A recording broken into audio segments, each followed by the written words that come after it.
So, Turkey, which has a lot of a new profile, a new kind of Turkish people are different in a sense that they have been inheritant to many faiths or many cultures have been kind of came by. So what do you think of the Anatolian people, the Turkish people's tolerance, tolerance to the others?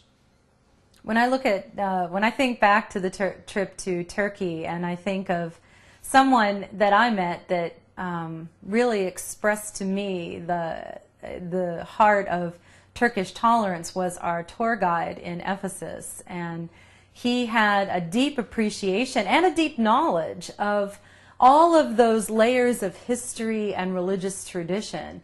And I think at times he wanted for us to make sure that every layer, every dimension of that reality that he was sharing with us about that area was deeply meaningful to him personally. He wasn't just a tour guide, you know, with his own kind of set agenda and his own narrow view. He approached these sacred sites with a tremendous amount of respect and passion. I mean, we could barely keep up with him as he was taking us through the ruins of Ephesus and also other areas in that general vicinity.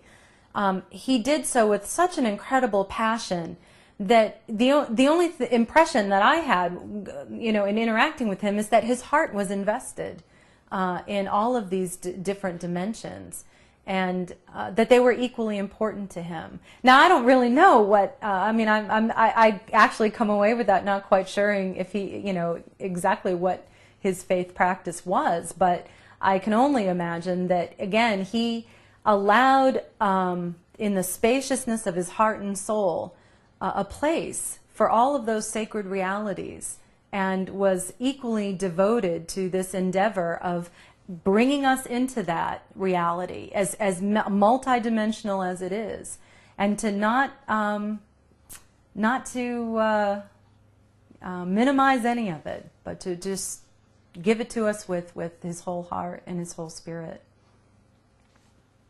So, what reaction of Turkish people to Americans or American people? I would probably the memory I have most of the encounter between Turkish people and myself as American was at one of our host families, 3 couples, and who I think I remember them saying that they had never had an American in their home. And how we both realized as we were working through an interpreter and trying to communicate with each other, that we had kind of impressions of each other based on TV and media, and that they were very one-dimensional impressions, that we really needed to be careful not to base everything we knew about each other on those one-dimensional encounters. And I think we all went away feeling that there is, again, no substitute to this person-to-person, face-to-face contact. So some scholars, some leaders, scientists, people has been saying, looking at the service and the activities and the call or the efforts to raise a violence-free generation, they say Gulen has to be nominated to Nobel Peace Prize. What do you think of it?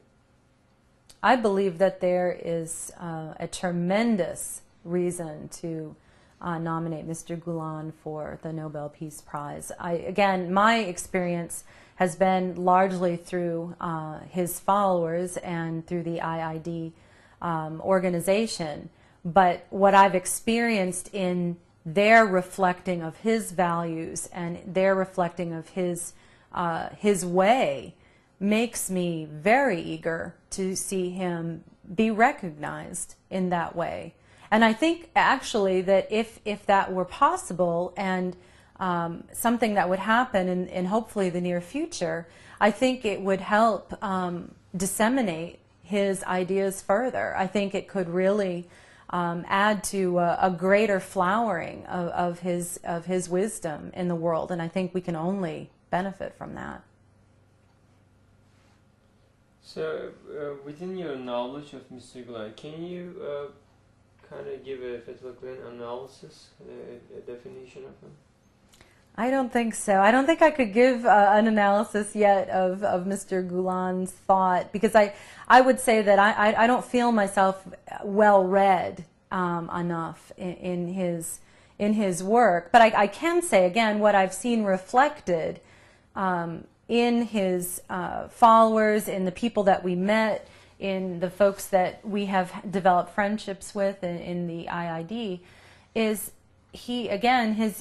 his work strikes me as being deeply rooted in what it means to be a spiritual human being, to have encountered at every level of his being in such a way that he has such a holistic view of human development and how to build up human community, that must have been a profound source in his own rooting and grounding in divine love, and that divine love is something that is expressed through ordinary life, ordinary means, things that we might otherwise be quick to dismiss because they're not glamorous, through the healthcare, through education, through interfaith dialogue. All of these things seem to me as a way of bringing people together as a witness, as a testimony, as a reflection to our being all created by divine love, and that what would give our lives most meaning as human beings is to live that divine love, of which peacemaking, of course, is a huge piece of it. So if you eat with Gulen, what would you tell him? I'm not sure I would tell him anything. If I were to meet with Mr. Gulen, I would probably have to say that thank you for this movement that you have nurtured and inspired. I would have to say thank you for the way that your influence has trickled down to me of all people, and I would probably want to commit myself more to understanding his work and finding out more about it, saying I have so much more to learn. Some sociologists and thinkers, and this personality who's a direct descendant of Rumi, a contemporary Sufi master who passed away some years ago, Shafiq Jan, he said about Gulen, he's the modern Rumi, and he's the living, our contemporary world's Rumi. What do you think of this, about with the knowledge of Gulen?